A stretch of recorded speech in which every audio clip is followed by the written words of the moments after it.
You didn't have to fly all the way out here. Julie, I raised you from 12 years old.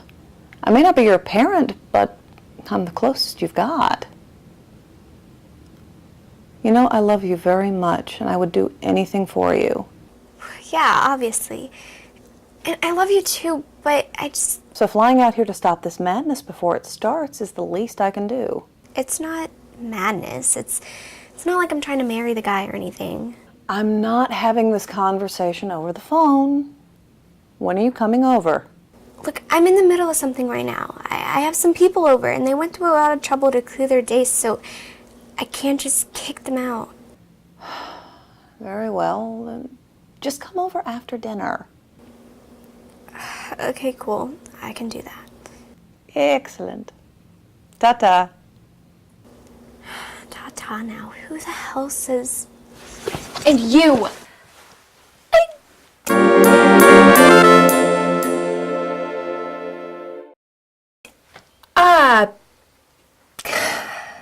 I am so sorry, girl. Why would you tell her? Well, you told me and Kathleen that you were going to tell her, so I figured you already did, so then I went over, I called her, wanted to compare notes on, what books we were going to tell you, but then I found out that she didn't know anything, and by that time I was in too deep, and I'm so sorry she had my school regrets. So now you're just gonna leave? You're not even gonna finish helping me. That depends. How close are you to axe-murdering Mad? I'm not mad, I'm really disappointed.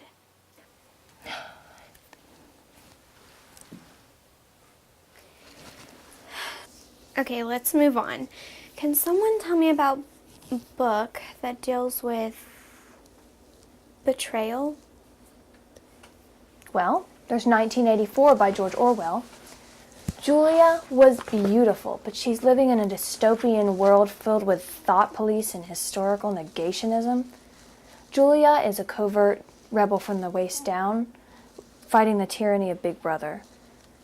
But then she makes a mistake. She falls in love with a scumbag, evil, spineless, chocolate-stealing, history-changing douchebag named Winston. When they're both captured by the thought police, Winston betrays Julia and sells her out to Big Brother. Oh my God. He betrayed the woman who loved him? What Kathleen is failing to acknowledge is that the thought police were busy strapping a cage of rats to his face at the point of his betrayal. What Nakia is failing to acknowledge is how he betrayed her. He told the thought police to strap the rats to her face. Damn, Winston. You don't betray your girl with a rat face mask. Total bro code violation. Oh, betrayal stories aren't making me feel any better. Nakia, just talk about anything. How about Phantom of the Opera? As long as it's not based on the movie The Phantom. Ew. And no. Not Phantom of the Opera. There's this opera house in France, and this guy who wears a mask lives in the catacombs under the city. The cat of what? The cat shut up. Back on point, what does Mask Boy do? He writes music. He's a band geek? No wonder why he wears a mask. No. He writes. He just wears the mask because he's really ugly. Oh, he wears a mask because he's ugly? Hey, Kathleen, I know I'm getting you for Christmas. All right. So, what, do you guys need a room so you can, fight or make out or whatever the hell is going on? I'd rather make out with Thanos' fuggliest minion. Nasty. Aw, I think that'd be cute. Hey, let me get a hit off that after you. Not if I get to it first. Can you just keep talking about the book? I'm afraid she's going to start singing Matchmaker from Fiddler on the Roof. Stop it! So, okay. Phantom falls in love with Christine. He starts teaching her how to sing. Kind of like Ethan's teaching you how to read. Hey!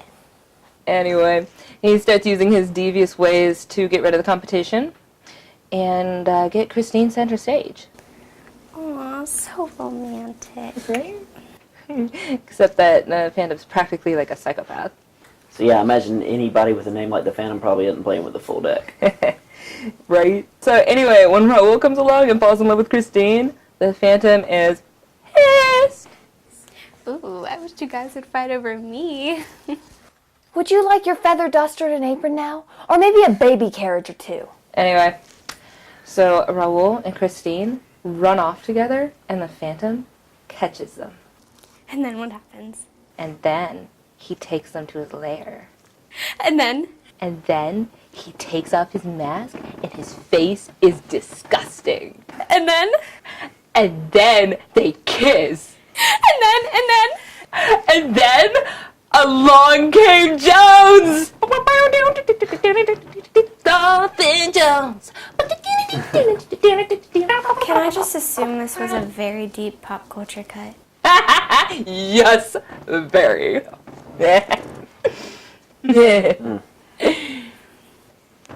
All right. So anyway, Phantom pretty much realizes that Christine is never going to love him and that Raoul would make her happy, so he lets them go, even though it breaks his heart. What an idiot. Hey, it's romantic.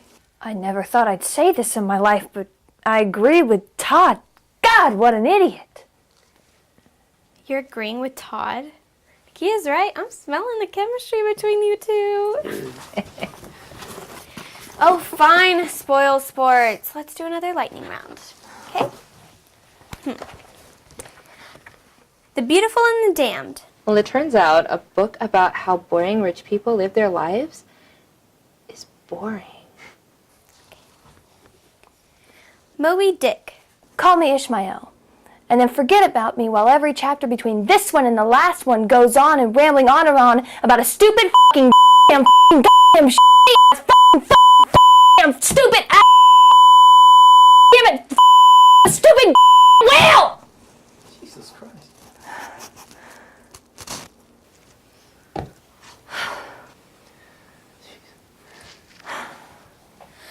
Okay, the first book of Verizon. Sorry, what? If, William Blake gets stoned as hell while predicting the end of the world. Dune. Frank Herbert got stoned as hell while watching Lawrence of Arabia. Heart of Darkness. So then Kurtz is all like, exterminate the brutes. And Marlowe is like, I cannot tell a lie. Francis Ford Coppola is all like, yoink!